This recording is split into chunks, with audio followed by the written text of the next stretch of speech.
اب یہاں سوال پیدا ہوتا ہے کہ ایمان سیکھنے کے ذرائع کیا ہیں، کیونکہ اہم چیز ہے اور اس کے بارے میں بتایا جا رہا ہے، تو امید ہے کہ آپ دل کے کانوں سے سنیں گے۔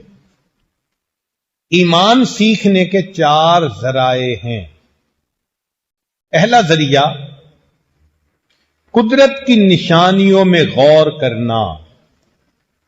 یہ جو ہمارے ارد گرد ایک جہان پھیلا ہوا ہے، ذرا اس پر غور کریں، تمہیں اللہ کی نشانیاں نظر آئیں گی۔ اللہ تعالیٰ ارشاد فرماتے ہیں سنریہم آیاتنا فی الآفاق وفی انفسہم حتی یتبین لہم انہ الحق۔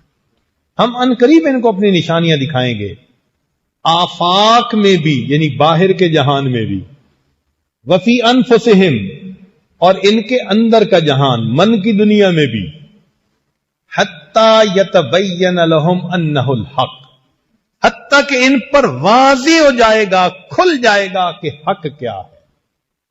تو انسان اگر عبرت کی نظر ڈالے تو دائیں بائیں آگے پیچھے ہر طرف ہمیں اللہ کی نشانیاں نظر آتی ہیں۔ دوسرا ذریعہ ایمان سیکھنے کا انبیاء کرام کے واقعات۔ قرآن مجید میں انبیاء کرام کے واقعات اللہ رب العزت نے بیان فرمائے۔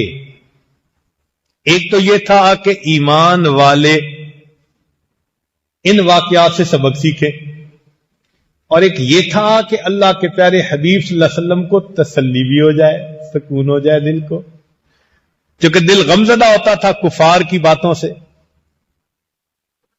اللہ فرماتے ہیں وَكُلًّا نَقُصُّ عَلَيْكَ مِنْ أَنْبَاءِ الرُّسُلِ مَا نُثَبِّتُ بِهِ فُؤَادَكَ۔ اسی لیے ریفرنس دیا جاتا تھا اِنَّا أَوْحَيْنَا إِلَيْكَ كَمَا أَوْحَيْنَا إِلَى نُوحٍ وَالنَّبِيِّينَ مِن بَعْدِهِ۔ اے میرے محبوب، ہم نے آپ کی طرف قرآن نازل کیا جیسا کہ ہم نے اپنے احکام نوح علیہ السلام پر نازل کیا۔ تو دیکھو پچھلا ریفرنس دیا گیا نا، فرمایا انا ارسلنا الیکم رسولا شاہدا علیکم کما ارسلنا الی فرعون رسولا۔ جیسے فرعون کی طرف موسیٰ علیہ السلام کو بھیجا، تمہاری طرف ہم نے ان کو بھیجا۔ تو پچھلے ریفرنس دیے سمجھانے کے لیے، دل کی تسلی کے لیے۔ اور تیسرا، صحابہ رضی اللہ تعالیٰ عنہ کی زندگیوں کو پڑھنا اور ان کے ساتھ اللہ کی مدد کو دیکھنا۔ دیکھیں صحابہ رضی اللہ عنہ نے اپنی زندگی کو بنایا، اللہ نے دیکھو ان کو دنیا میں کیا مقام تسخیر عطا فرمایا۔ ایک لفظ عرض کر رہا ہوں، تسخیر، مسخر کرنا۔ مومن جب ایمان کا کمال حاصل کر لیتا ہے، اللہ اس کو مقام تسخیر عطا فرما دیتا ہے۔ مقام تسخیر کا کیا مطلب ہوتا ہے کہ اس مومن کا حکم آگ، پانی، ہوا اور مٹی چاروں کے اوپر چلتا ہے۔ مومن کا حکم آگ، پانی، ہوا اور مٹی چاروں کے اوپر چلتا ہے۔ ایک مثال سن لیجئے، سیدنا عمر رضی اللہ تعالیٰ عنہ کا ایمان بنا،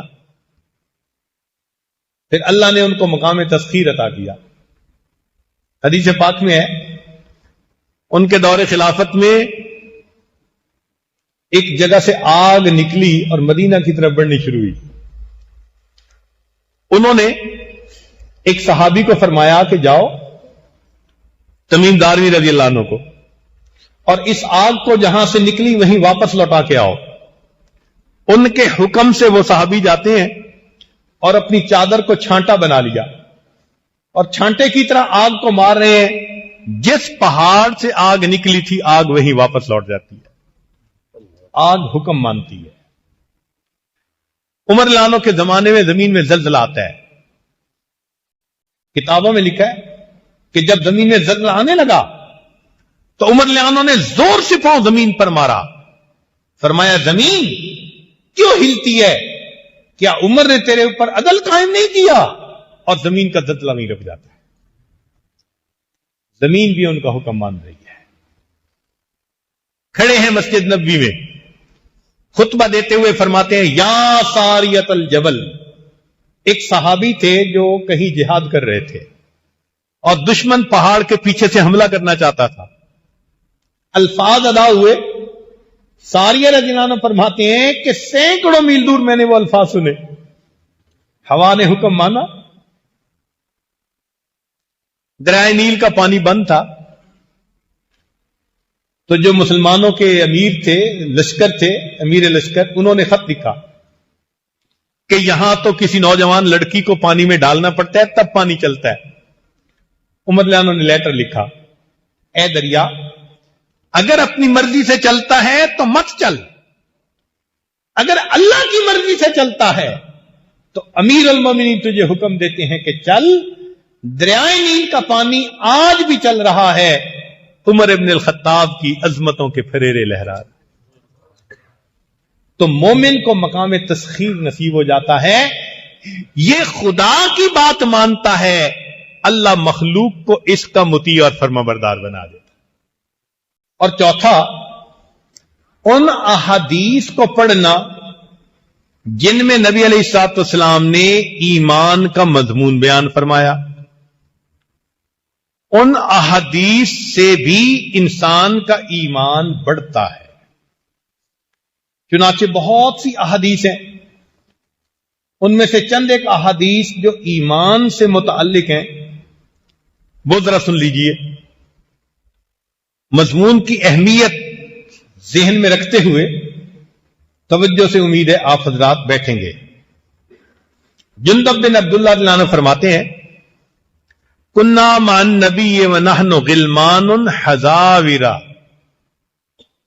غلمان غلام کی جمع، کہ ہم لڑکے تھے قریب البلوغ اور نبی علیہ السلام کی ہم صحبت میں بیٹھتے تھے. فتعلمنا الایمان قبل ان نتعلم القرآن. اللہ کے نبی نے قرآن سے پہلے ہمیں ایمان سکھایا.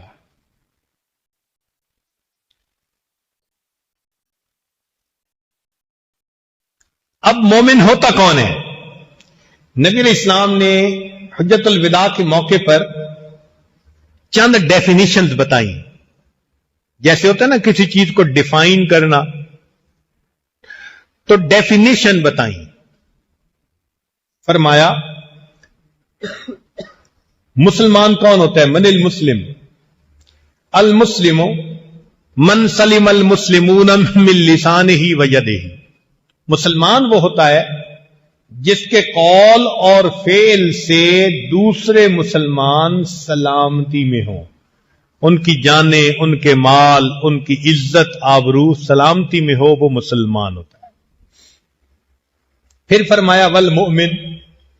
اور مومن کون ہوتا ہے؟ من امنہ الناس علی اموالہم وانفسہم.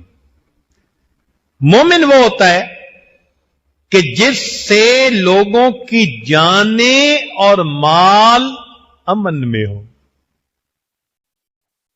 آج دوسروں کی جانیں محفوظ ہیں ہم سے، دوسروں کے مال محفوظ ہیں ہم سے. سوچیں اگر نہیں تو ایمان کہاں گیا؟